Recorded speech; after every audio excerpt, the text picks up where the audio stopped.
Good morning, students. Welcome to CRR College for Women YouTube channel. Now,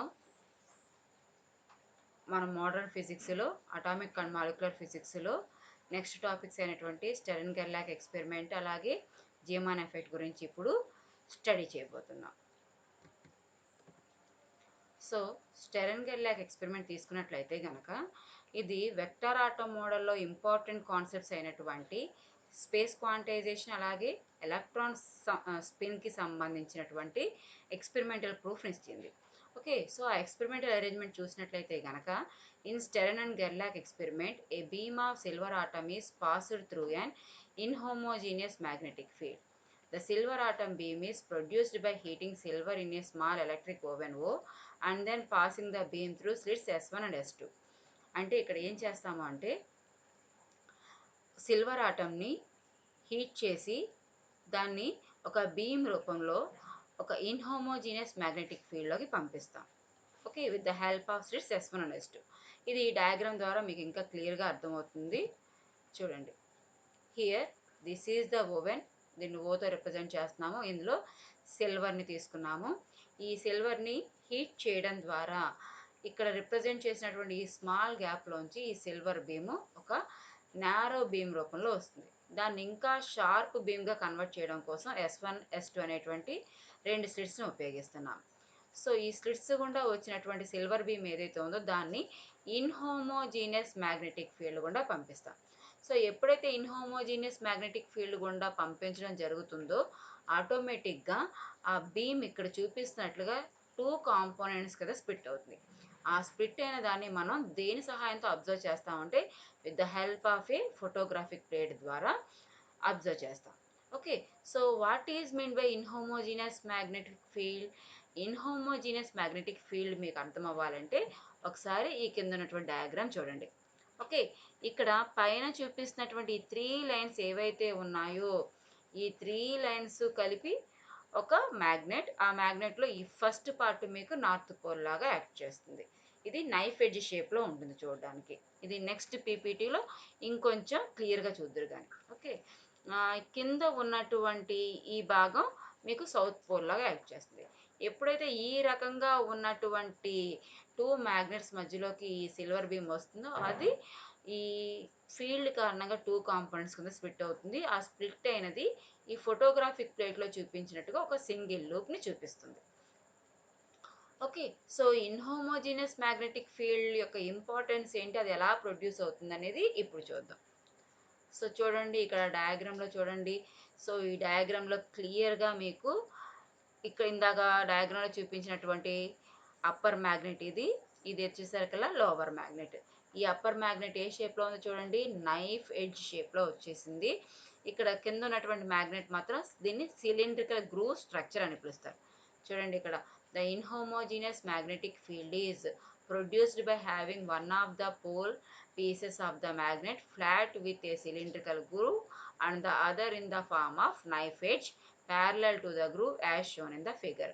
so ఈ విధంగా పైన ఉన్నటువంటి magnet ఏమో నైఫ్ ఎడ్జ్ షేప్లోను, కింద ఉన్నటువంటి మ్యాగ్నెట్ ఏమో సిలిండ్రికల్ గ్రూవ్ షేప్లో ఉంటుంది.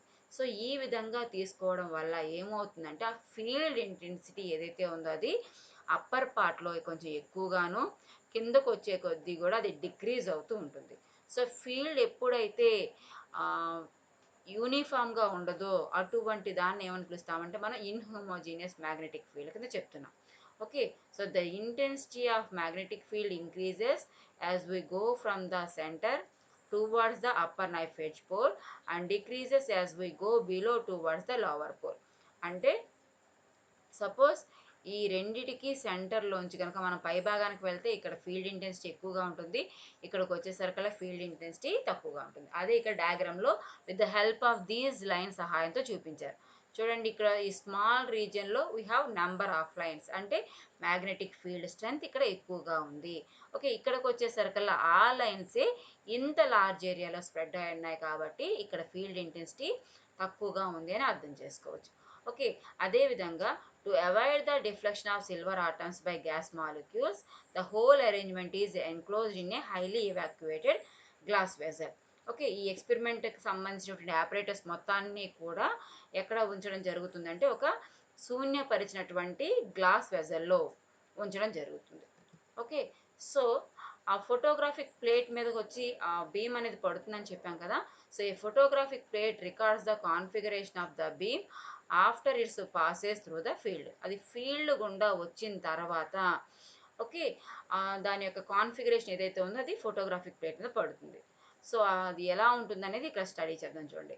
In the absence of magnetic field అంటే ఒకవేళ మనం గనక మ్యాగ్నెట్స్ అక్కడ పెట్టకుండా ఉన్నట్లయితే గనక ఏం కనిపిస్తుంది మీకు? A trace of the form of narrow strip is obtained. Okay. So, అంటే ఇక్కడ డయాగ్రామ్‌లో చూపిస్తున్నా చూడండి. ఫీల్డ్ గనక లేకపోయినట్లయితే గనక ఫోటోగ్రాఫిక్ ప్లేట్‌లో మీకొక నారో స్ట్రిప్ లాంటిది కనిపిస్తది. అదే in presence of inhomogeneous magnetic field the strip splits into 2 components. So, అదే గనక మనం ఇందాక డయాగ్రామ్‌లో చూపించినట్లుగా ఆ ఇన్‌హోమోజీనియస్ మ్యాగ్నెటిక్ ఫీల్డ్ గుండా గనక సిల్వర్ బీమ్‌ని పంపించినట్లయితే గనక ఆ ప్యాటర్న్ ఈ విధంగా కనిపిస్తుంది. అంటే 2 కాంపోనెంట్స్ కింద కనిపిస్తుందనమాట. Okay. But according to the classical theory the strip splits into many components. అదే గనక మనం క్వాంటమ్ థియరీ బేస్ కాకుండా క్లాసికల్ థియరీ పరంగా మాట్లాడుకున్నట్లయితే గనక ఈ ఫోటోగ్రాఫిక్ ప్లేట్ మీద మీకేం కనిపించాలి? నంబర్ ఆఫ్ లైన్స్ కనిపించాలి ఇక్కడ చూపిస్తున్నట్టు.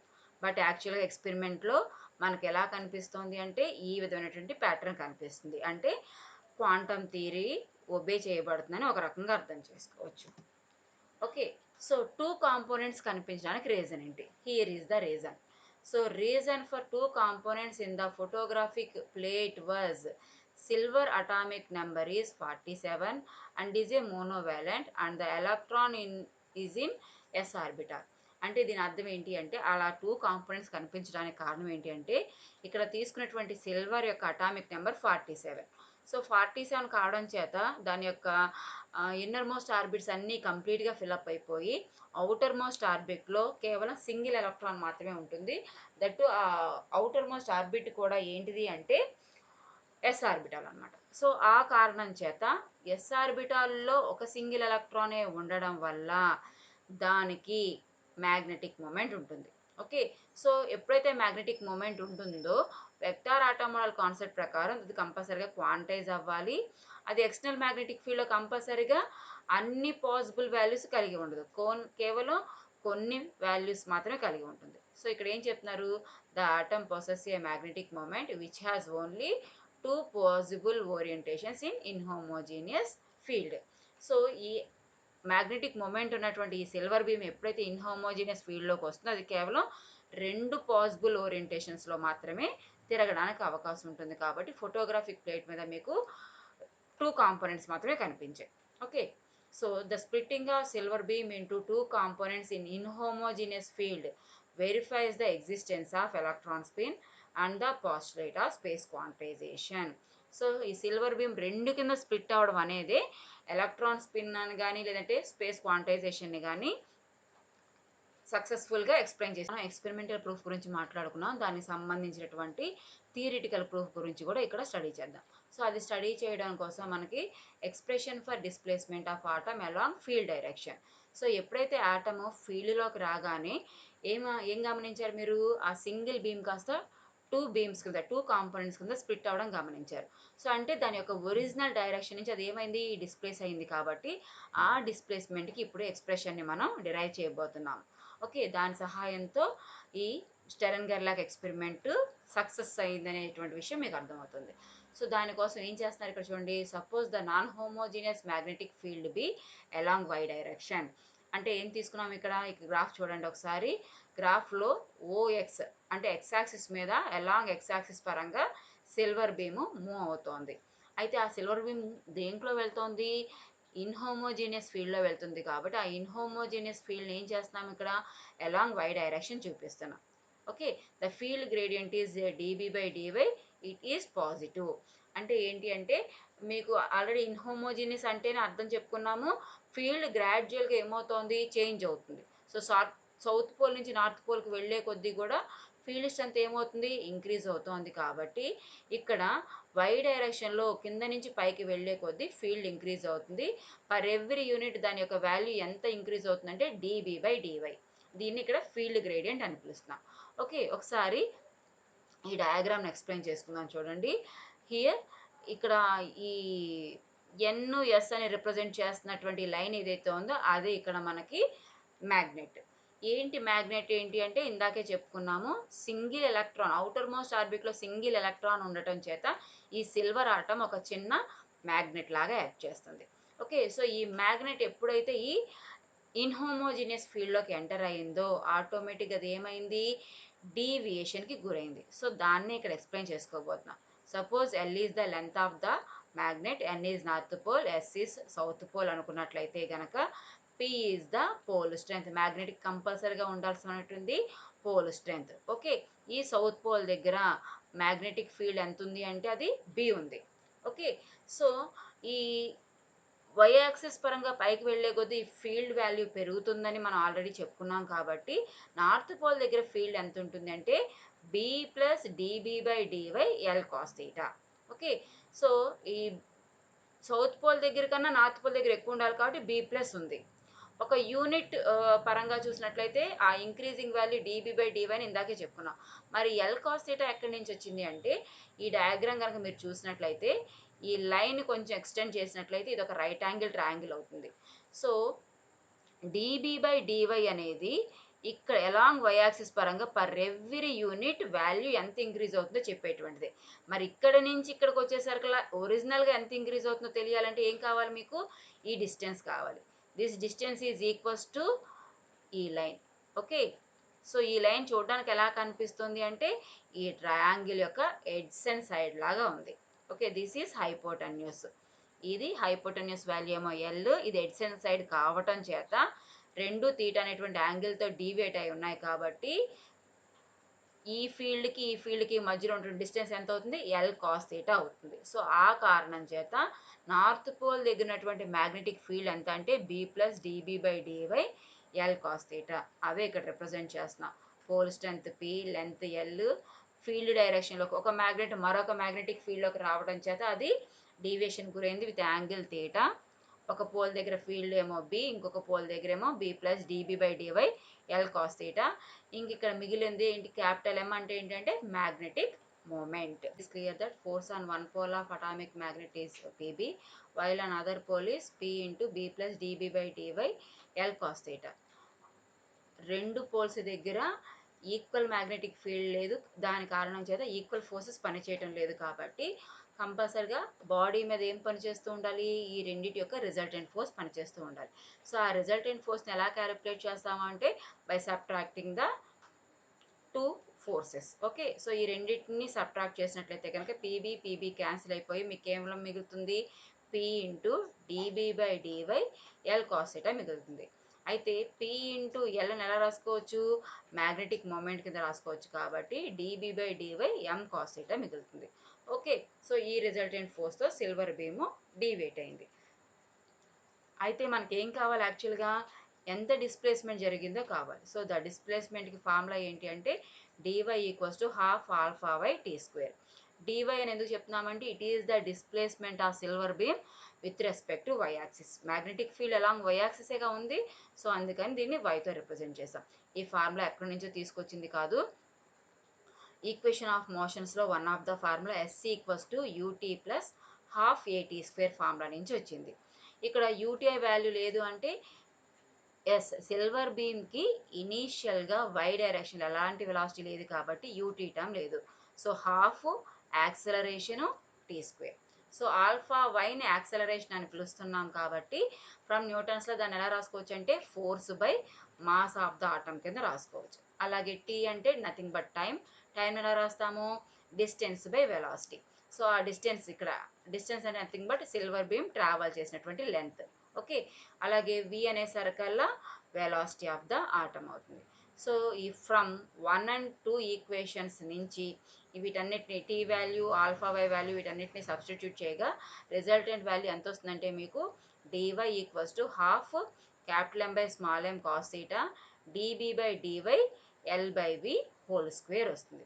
Okay, substituting the above values అంటే ఆ M small M cos theta value dB by dY value, okay LV ఈ వాల్యూస్ అన్నిటిని సబ్స్టిట్యూట్ చేయడం ద్వారా ఏం ఫైండ్ అవుట్ చేశారు అంటే theoretical as well experimental results are in excellent agreement. ఎక్స్పెరిమెంటల్గా ఫోటోగ్రఫిక్ ప్లేట్లో వచ్చినటువంటి ఆ టూ కాంపౌండ్స్ మధ్య ఎంతైతే డిస్ప్లేస్మెంట్ వచ్చిందో అదే థియరిటికల్గా క్యాలిక్యులేట్ చేసిన వాల్యూ కూడా సేమ్ ఇంచుమించు అదే రావడం చేత this strongly supports the postulate of space quantization and the existence of electron spin. So theoretical value experimental values రెండు సేమ్గా రావటం చేత స్టెరన్ గెర్లాక్ ఎక్స్పెరిమెంట్ సక్సీడ్ అయిందని చెప్తున్నాము. సో స్టెరన్ గెర్లాక్ ఎక్స్పెరిమెంట్ సక్సీడ్ అయింది అంటే వెక్టార్ ఆటమ్ మోడల్లో చెప్పినటువంటి స్పేస్ క్వాంటైజేషను అలాగే ఎలక్ట్రాన్ స్పిన్ రెండు కూడా నిజమా అనేటువంటి విషయం అర్థమవుతుంది. ఓకే, నెక్స్ట్ వచ్చేసరికల్లా Zeeman effect. So Zeeman effect అంటే ఏంటి అంటే ఇది ఆల్రెడీ మనం డ్రాబ్యాక్స్ దగ్గర ఒకసారి ఎక్స్ప్లెయిన్ జస్ట్ పేరు చెప్పుకున్నాం. సో జీమాన్ ఎఫెక్ట్ అంటే ఏంటో చూడండి. In 1896 professor Zeeman discovered that when a source of radiation giving line spectra is placed in a magnetic field, the spectral lines are split up into a number of components symmetrically distributed about the original line. అంటే Zeeman అనేటువంటి scientist ఏం చేశారు అంటే radiation ఇస్తున్నటువంటి ఏదైనా ఒక source తీసుకొని దానికి ఏం అప్లై చేశారు, మ్యాగ్నెటిక్ ఫీల్డ్ అప్లై చేశారు. Okay, so magnetic field apply చేసినప్పుడు ఆ వస్తున్నటువంటి రేడియేషన్స్ని హై రిజాల్వింగ్ పవర్ ఉన్నటువంటి టెలిస్కోప్లోంచి అబ్జర్వ్ చేసినప్పుడు ఏం గమనించారంట, the spectral lines are split up into number of component lines symmetrically distributed about the original line. So ఇది తెలియడం కోసం ఇక్కడ చూడండి, డయాగ్రామ్ చూడండి. ఏదో ఒక సబ్స్టెన్స్ ఉంది, ఆ సబ్స్టెన్స్ నుంచి వీఆర్ గెట్టింగ్ స్పెక్ట్రా. సో ఆ స్పెక్ట్రా ఎలాంటి సందర్భంలో తీసుకున్నారు, ఇక్కడ ఇస్తున్నటువంటి సందర్భం ఏంటంటే నో ఫీల్డ్, అంటే ఆ సబ్స్టెన్స్కి ఎలాంటి మ్యాగ్నెటిక్ ఫీల్డ్ ఇవ్వకుండా దాని నుంచి స్పెక్ట్రాని చూసినప్పుడు వాళ్ళకి ఏం కనిపించింది, ఇక్కడ ఉన్నట్లుగా ఒక సింగిల్ లైన్ కనిపించింది. అదే ఆ వస్తువుకి మ్యాగ్నెటిక్ ఫీల్డ్ ఇచ్చి దాన్ని ట్రాన్స్వర్స్ వ్యూలో అంటే పర్పెండిక్యులర్ డైరెక్షన్లో అబ్జర్వ్ చేసినప్పుడు అతనికి ఏం కనిపించింది, ఒరిజినల్ లైన్తో పాటు దానికి రెండు వైపులా మరొక లైన్. చూడండి, ఇది ఒరిజినల్ లైన్ అనుకుంటే కనుక దానికి వన్ సైడ్ ఒక లైన్, అనదర్ సైడ్ ఒక లైన్ కనిపించింది. అలాగే దాన్ని లాంగిట్యూడినల్గా అబ్జర్వ్ చేసినప్పుడు ఆ స్పెక్ట్రాని అదే సందర్భంలో లాంగిట్యూడినల్గా అబ్జర్వ్ చేసినప్పుడు సెంటర్లో లైన్ మిస్ అయింది, కానీ left hand side right hand side మాత్రం లైన్స్ అలాగే ఉన్నాయి. దీన్నే ఒక రకంగా ఎలా అర్థం చేసుకోవచ్చు అంటే splitting of spectral lines in presence of magnetic field. చూడండి, ఈ స్పెక్ట్రల్ లైన్ సింగిల్గానే ఉంది, ఇక్కడ వితౌట్ ఫీల్డ్ అని చెప్పచ్చు. ఎప్పుడైతే ఫీల్డ్ అప్లై చేస్తారో ఈ సింగిల్ లైన్ కాస్త ఈ సందర్భంలో ఏమో 3 లైన్స్ కింద స్ప్లిట్ అయింది, ఇక్కడికి వచ్చేసరికల్లా 2 లైన్స్ కింద స్ప్లిట్ అయింది. అదే ఇక్కడ చెప్తున్నారు, doublets, triplets and even more complex systems are observed. This is known as Zeeman effect. అంటే ఒక స్పెక్ట్రల్ లైన్ కాస్త 2గా కానీ 3గా కానీ లేదంటే అంతకన్నా ఎక్కువగా లైన్స్ కానీ కనిపిస్తున్నాయి అనేటువంటి విషయాన్ని జీమాన్ ఫైండ్ అవుట్ చేశారు, కాబట్టి దీన్ని జీమాన్ ఎఫెక్ట్ అన్నారు. Okay, if the magnetic field is very strong, each spectral line is split up into 2 components in the longitudinal view and in 3 components in transverse view. This is known as normal Zeeman effect. ఈ డయాగ్రామ్లో చెప్పిన పాయింటే చెప్తున్నారు. ఒకవేళ మనం apply చేసినటువంటి magnetic field కనుక బాగా ఎక్కువగా ఉన్నట్లయితే కనుక ట్రాన్స్వర్స్ వ్యూలో ఒక సింగిల్ లైన్ 3 లైన్స్ కింద డివైడ్ అవుతుంది. అదే లాంగిట్యూడినల్ వ్యూలో అయితే కనుక ఒక సింగిల్ లైన్ 2 లైన్స్ కింద కనిపిస్తుంది. ఓకే, దీన్ని ఏమని పిలుస్తున్నారు, నార్మల్ జీమాన్ ఎఫెక్ట్ అని పిలుస్తున్నారు. When the magnetic field is comparatively week, ఒకవేళ మనం అప్లై చేసినటువంటి మ్యాగ్నెటిక్ ఫీల్డ్ చిన్నదైతే కనుక ఓకే, అప్పుడు ఏమవుతుందంట, each line splits into more than 3 components. ఒక సింగిల్ లైన్ ఇక్కడ 3 లైన్స్ కింద లేదంటే అంతకన్నా ఎక్కువ లైన్స్ కింద స్ప్లిట్ అవుతుందంట. సో దీన్ని ఏమని పిలుస్తున్నారు, this is known as anomalous Zeeman effect. So సింపుల్గా గుర్తుపెట్టుకోవచ్చు, splitting of spectral lines in presence of magnetic field is called Zeeman effect. ఆ మ్యాగ్నెటిక్ ఫీల్డ్ స్ట్రాంగ్ అనుకోండి, దాన్ని నార్మల్ జీమాన్ ఎఫెక్ట్ అని పిలుస్తున్నాం. అదే మ్యాగ్నెటిక్ ఫీల్డ్ వీక్ అంటే కంపేర్ టు తక్కువ అయితే గనక దాన్ని ఏమని పిలుస్తున్నాము, అనామలస్ జీమాన్ ఎఫెక్ట్ అని పిలుస్తున్నాం. సో కమింగ్ టు సమ్మరీ చేసరికల్లా ఈ వీడియోలో మనం కవర్ చేసినవి రెండు టాపిక్స్. ఒకటి స్టెరన్ గెర్లాక్ ఎక్స్పెరిమెంట్, ఇంకొకటి జీమాన్ ఎఫెక్ట్. ఓకే.